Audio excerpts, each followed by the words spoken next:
नमस्ते दोस्तों, आपके सामने दिख रहा है जो गोदरेज का इन्वर्टर एसी का रिमोट है। इसके बारे में मैं आज आपको फुली डिटेल्स में रिव्यू बताने वाला हूँ। जैसे कि आप 80% जो अपना एसी का काम है वो आप रिमोट से ही सॉल्व कर सकते हो। आज हम इसका डिटेल्स में देखने वाले हैं रिमोट का क्या जानकारी होता है। जैसे कि आप डिस्प्ले पे देख रहे होंगे कि ये जो बटन है ये ऑन ऑफ करने का काम करता है और इससे आप रिमोट से ऑन ऑफ भी कर सकते हैं। जैसे कि आप डिस्प्ले पे देख पा रहे होंगे कि 0.41 ऐसा कुछ तो दिखा रहा है, वो हमारा है टाइमिंग सेट कर सकते हैं इस डिस्प्ले के ऊपर। गोदरेज में ऐसी फीचर दिया गया है।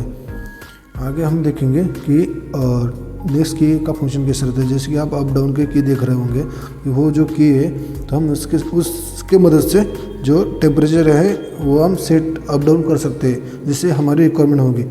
और एक मोड वाला की भी दिया गया है, यहाँ से हम cool mode, heat mode, dry mode और फैन मोड के हिसाब से हम चला सकते हैं और ऑटो मोड भी सिलेक्ट कर सकते हैं। उसके नीचे वाला जो की है वो फैन मोड अपना कंट्रोल करता है। जैसे कि आप देख पा रहे होंगे डिस्प्ले के ऊपर यहाँ पे कम ज़्यादा हो रहा है, फैन स्पीड कम ज़्यादा इससे हम कर सकते हैं। इसी तरीके से हमारे सारे फंक्शन की वर्क करते हैं। जैसे कि आप देख पा रहे होंगे कि अप डाउन का जो की रहता है वो टेम्परेचर का काम करता है, ऑन ऑफ का काम करता है और एक जो मोड है वो मोड का काम करता है। आप जो देख पा रहे हो क्योंकि 5-in-1 कन्वर्टर इस एक करके एक की दिया गया है। जैसे कि आप उस पर प्रेस करोगे तो इसमें C5 आएगा। C5 मतलब जैसे कि अपने रिक्वायरमेंट के हिसाब से हम इस पर टेम्परेचर सेट कर सकते हैं। जितने अपने इधर कंटिन्यू एफिशिएंसी पे चलाना है वैसे चला सकते हैं। जैसे कि C5 पे आप चलाओगे तो उसमें फुल कैपेसिटी पे हमारा एसी चलेगा और हम C4 या C3 C1 ऐसे कुछ चलाओगे तो उसमें परसेंटेज में कम होते चले जाएगा। जैसे कि 80%, 60% ऐसे करके हमारा एसी आगे चलता जाएगा। जैसे कि हमारा रिक्वायरमेंट वैसा है उसके हिसाब से एसी वर्क करेगा और उसका टेम्परेचर कट ऑफ होगा।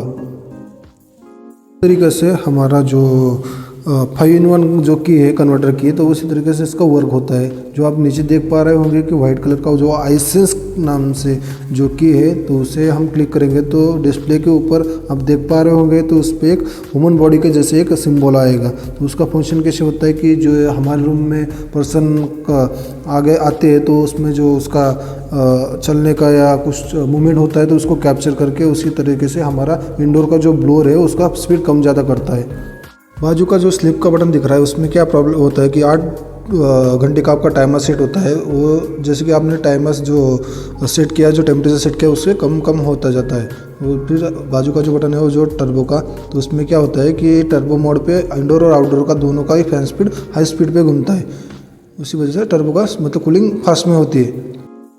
जैसे कि आप देख पा रहे हैं कि टाइमर का बटन, जैसे कि टाइमर का ऑन ऑफ के लिए 2 बटन दिए हुए थे, एक ऑन करने के लिए और एक ऑफ करने के लिए बटन। वो जो बीच का बटन रहता है वो जो है क्लॉक का काम करता है। जैसे कि हमारी घड़ी का टाइमिंग सेट करने के लिए उसको यूज़ किया जाता है और एरो की वजह से हम ऊपर नीचे करके उसका टाइमिंग सेट कर सकते हैं।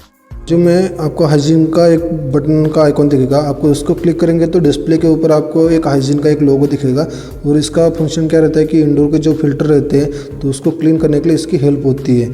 फिर उसके बाद फिर आपको उसको क्लिक करके आप फिल्टर को डिसेबल कर सकते हैं या क्लीन कर सकते हैं। उसके बाद जो डिस्प्ले का बटन रहता है कोई इंडोर का नाइट के टाइम पे डिस्प्ले को ऐसे प्रॉब्लम होता है, इसलिए इसको दबा के वो LED हम बंद कर सकते हैं, इसलिए इसका डिस्प्ले का बटन का यूज़ होता है।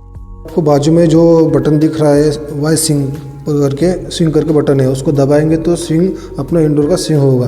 उसके नीचे वो जो एक लॉक का बटन है उसको दबाने के बाद फिर आपका डिस्प्ले लॉक हो जाता है या अपना रिमोट लॉक हो जाता है। क्योंकि छोटे बच्चे रहते हैं घर में तो वो बटन दबा के कुछ भी सेटिंग बिगाड़ सकते हैं, इसी वजह से उसके लॉक का बटन दिया होता है।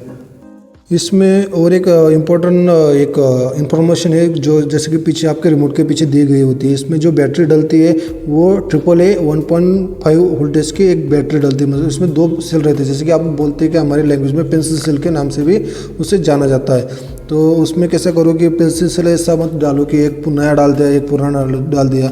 इसकी वजह से हमारे रिमोट में भी प्रॉब्लम होता है कि जैसे कि रिमोट में एक कार्बन चढ़ जाना या कुछ दिक्कत आना, रिमोट चलता नहीं तो भाई आप क्या करोगे, हैंड पे उसको ठोक के उसको चालू करते हैं। इससे क्या होता है कि प्रॉब्लम कि रिमोट की जो एफिशिएंसी है वो कम हो जाती है और लाइफ में इसका लॉन्ग ड्यूरेशन जो रहता है वो कम हो जाता है। इसी वजह से फिर रिमोट में प्रॉब्लम आना शुरू हो जाता है, फिर हमें एक नया रिमोट लेना पड़ता है।